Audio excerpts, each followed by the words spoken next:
Yeah. So during your time at MARSOC, what deployments did you do there? Yep. So at this time, I've already done 2 Iraq deployments. That was my experience. My first MARSOC deployment, they said we were actually on a boat.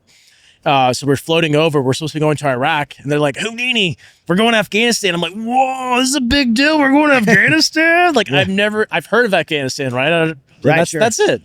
And so we go to Afghanistan. I'm like, wow, this is completely different.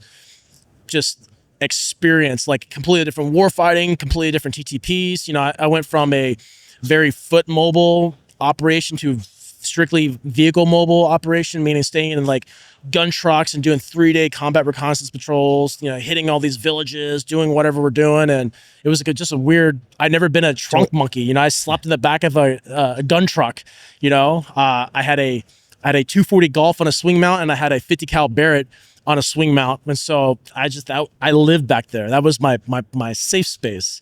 You know, if we ever get in contact, I'm like, put the right side towards the threat, so I could then swing my Sasser around. And I kind of used the truck as my own brace, and on the mount itself, it really managed recoil management. And that's how I lived for like 6 months. Yeah. So it was a completely different dynamic.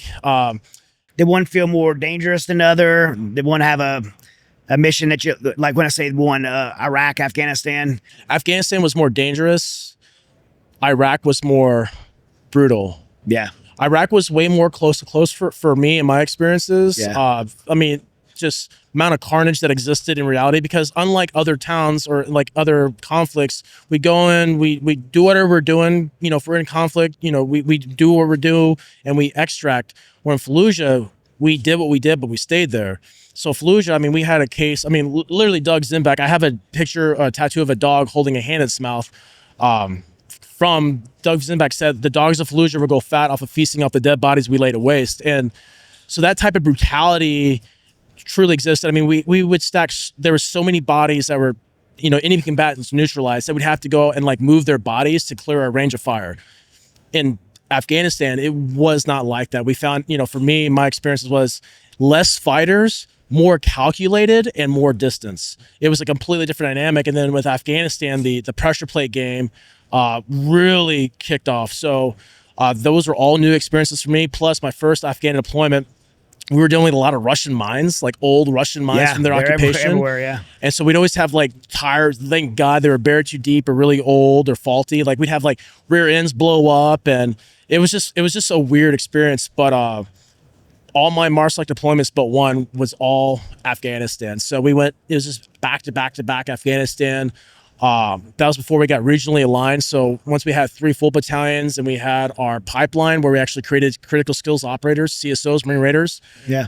We started geographically aligning to certain countries. So I started off at 1st Battalion. I went to our schoolhouse on the East Coast. Then I made it to 3rd Battalion. Then I finished my career. Well, I went to 2nd Battalion. Then I finished my career back at the schoolhouse. That's where I retired out of. And so Iraq, Afghanistan, Africa, those are basically like my areas of operation when we regionally aligned. But they're all different. Where in MARSOC 2, you know, you're smaller force, yes, but the implications of what you're doing there are significant. A lot of embassy work, which is completely new to me. Sure. Never had that type of experience. So all those things are really cool.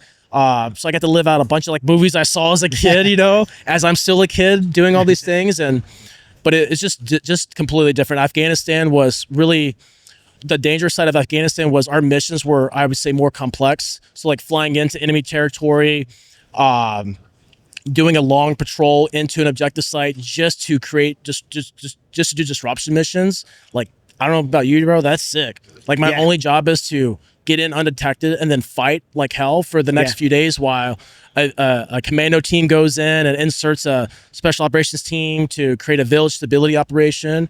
I'm like, that's sick. But that also comes with a little more deadly price. But the violence inside a close to close, I see the white of your eyes. That was the only time I've ever had that experience was Fallujah. That's legit. You talked about our Africa, and a lot of people don't, you know, when you think the last 20 years or 20 something years of war now, you think Iraq and Afghanistan, but MARSOC specifically and a lot of the, you know, SOCOM, the JSOC units, spent a lot of time operating in Africa over this last 2 decades. Absolutely. Yeah. Yeah, there's a lot of great things that are taking place in Africa. There's a lot of horrible things that are taking place in Africa. Conflict-wise, my experience with Africa was Senegal specifically. So it's I've been there. yeah, you know, Dakar area, you know, it was a completely different dynamics, way more embassy heavy, and just way more surrogate heavy, meaning really just training my partner force to advise and assist, but not accompany them so they can do their mission. So it's a different dynamic, more hands-off approach. But it was also a deployment like, bro, I might stand a chance to come back with my legs. Like, I was really excited. Yeah. I was really excited for that. Super cool. I was staying. I was working with the embassy there too, the RSO. Okay. I was teaching surveillance detection to several African nations at the embassy there. And every morning I stay at this hotel, and every morning I wake up, go run on that beach, and I go for a swim. I go out there, this little island out. I go swim out this little island, get on the island, do some push-ups, swim back. After like a week of doing that every day, I'm out in the water and this guy's waving. He's like, get out of the water. And there's like, I guess this area is like known to be like infested with great whites there. I didn't know. No one told me. And I've been swimming that every freaking day. So I believe that's where they filmed the Endless Summer at. Yes, was in Senegal. it was, yeah. So did you ever stay at the Radisson Blu out there? I don't know which hotel it was. I can't remember which hotel it was I at. mean, I remember what it was because there's only the embassy approved hotels you can stay at. Okay. But it had like this rad view, but you could see that like island rock. I'm pretty sure it might have been where it like, because you could see where the movie was filmed. Yeah, absolutely. Yeah, from that hotel. Right Yes. on the coast. Yep, that's probably where it was. Yeah, it doesn't suck to have an embassy approved hotel you can stay at because it's definitely going to be nice. Yeah. And I love food, bro. Anytime I can travel around Food the was so world, good I there. love eating foreign food. Yeah. Actually, I think to this day, my favorite meal I had with the RSO took me out fishing. I caught a big tuna, about 140-pound tuna. We brought it back, gave it to a restaurant on the beach, and it cooked probably my favorite meal I've ever had. Oh, crazy. On the beach. But so you did time in Senegal. Dakar. Yeah. Yeah. Did you ever eat at so it's tied into the embassy, but there's an orphanage out there from Brazil, and they do a what is that meal where it's Like picanha? all the meats on the spigot? Yeah, it's like picanha. Well, picanha is a steak, but like a chashkaria. Something like that, Brazilian right? chashkarias with the green card up, the wet red card. Yeah, but like they did this all on the rooftops. So the orphanage is downstairs, but it was like once a month they did it. So our guy like got us into this thing and just like having like the best food ever. Like it's so great. It's like there's still people trying to kill us out there. Like just over there. It's weird. Yeah, I'm super proud that Smith & Wesson Firearms is a supporter of this show. I have been shooting Smith & Wesson Firearms since I was a kid. This is one of America's most patriotic companies that has been around 170 years. The Resilient Show is honored to partner with Smith & Wesson. I personally use Smith & Wesson Firearms every day for my everyday carry. I keep Smith & Wesson Firearms in my home for my home defense. When I'm out on the range practicing, it is a Smith & Wesson at the end of my grip. So check them out, and I hope you join me in carrying one of America's most iconic firearms.